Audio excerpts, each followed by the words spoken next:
Vusimuzi Cat Matlala did not quite get the deal that the NPA had offered him.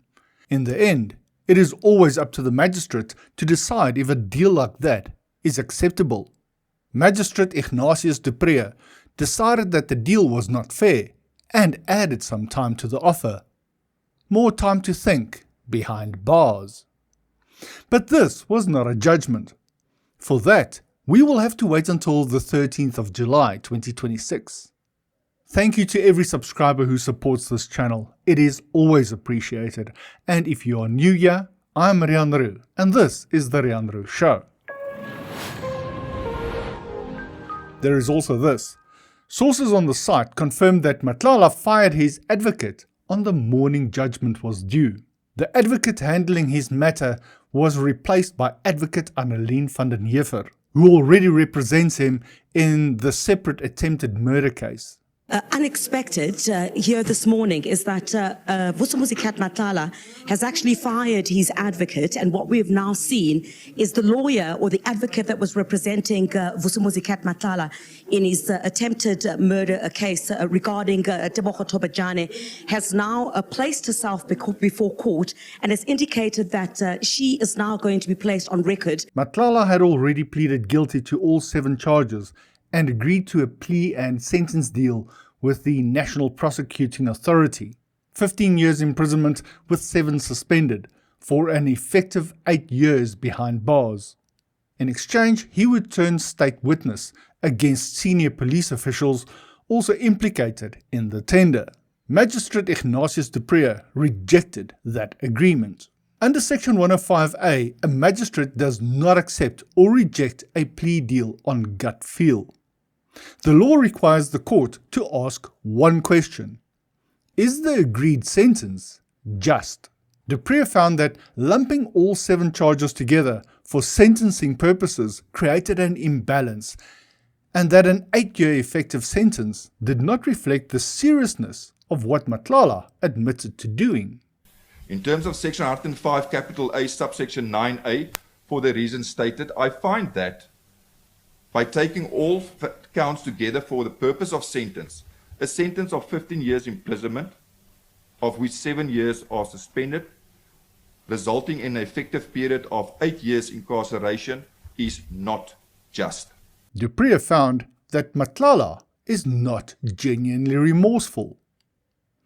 His willingness to cooperate with investigators only started after his arrest, once he realized that authorities already had him. The magistrate called that cooperation a bargaining tool aimed at securing a lighter sentence, not a sign of true remorse. Accused willingness to cooperate with the authorities followed only after his arrest and upon realizing the authorities were onto him.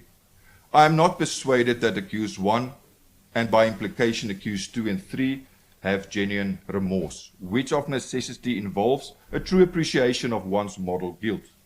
I view the accused's willingness to assist the authorities as a bargaining tool aimed at securing a more lenient sentence. The prosecutor said this deal had been approved and, I quote, at the highest level within the NPA, and asked the magistrate to see the bigger picture.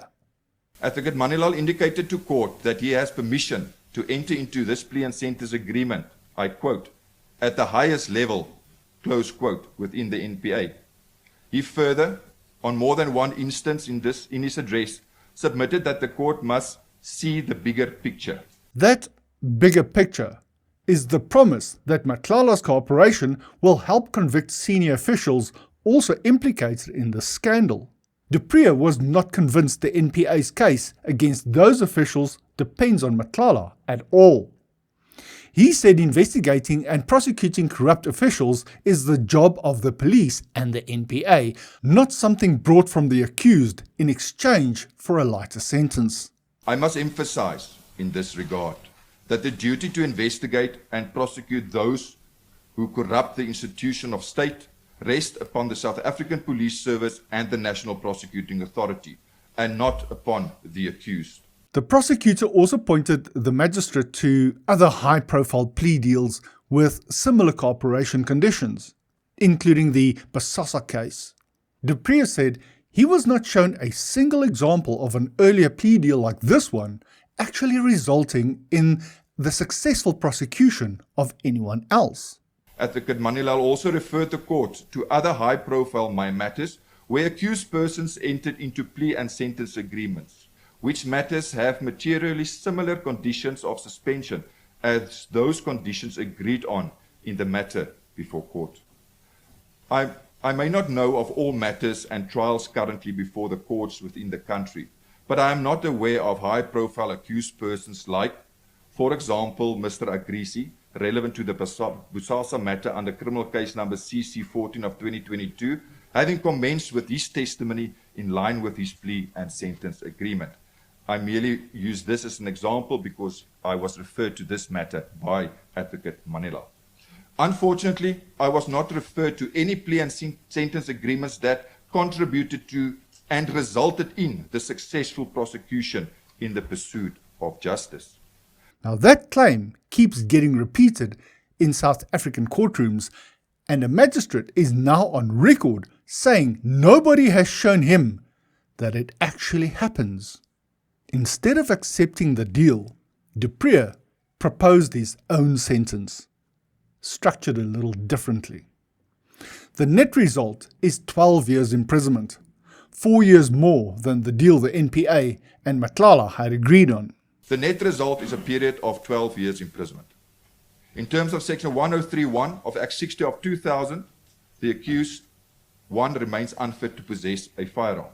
Accused 2, on count number 1, that of fraud, a fine of 1 million rand, wholly suspended for a period of 5 years on condition that the accused is not convicted of fraud or theft committed during the period of suspension. The suspended part of that sentence comes with a condition. Matlala must testify honestly in every future criminal matter he is implicated in, even where it incriminates him. And he cannot refuse to testify or leave the country while the condition stands. The accused must testify frankly and honestly without withholding any testimony about his involvement in any other person's involvement in all such criminal matters, even where such testimony implicates him in the commission of criminal offences as envisaged by Section 204 of the Criminal Procedure Act during the period of suspension. Or the accused may not refuse to testify in future proceedings or retract any of his formal statements to the investigators during the period of suspension. Or the accused may not leave the Republic of South Africa during the period of suspension. That includes the attempted murder case now being handled by the advocate who stepped in this morning. And on the same day that all of this happened, the SAPS confirmed that Brigadier Rachel Matjeng, the officer at the center of the corruption charges against Matlala, has been dismissed. News just in. Senior SAPS Brigadier Rachel Matjeng, who's been implicated in that 228 million rand Medicare 24 SAPS tender, we understand has been dismissed from the South African Police Services. Now, the dismissal follows the conclusion of an internal disciplinary process in which Brigadier Matjeng was found guilty on multiple counts of serious misconduct arising from her relationship with the alleged underworld figure Cat Matlala. So we have one institution that moved against her on the same day a magistrate refused to let the other institution's plea deal go unchallenged. But note that none of this is final. Matlala has not been convicted and has not been sentenced. Du Preez stood the matter down for 30 minutes for both sides to decide whether to accept the heavier sentence or walk away from the deal. No agreement was reached in that time, and the matter has been postponed to 13 July for a final decision. So, yeah, we are waiting. Again, we do a lot of waiting here.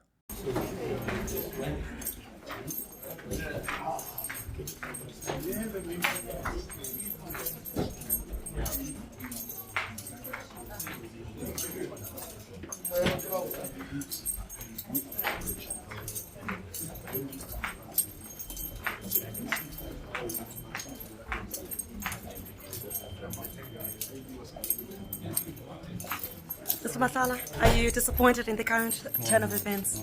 You're not. Do share this video with someone that you think needs to hear this story. And if you have subscribed, thank you. It really helps the channel. Drop your thoughts in the comments and I will catch you in the next one.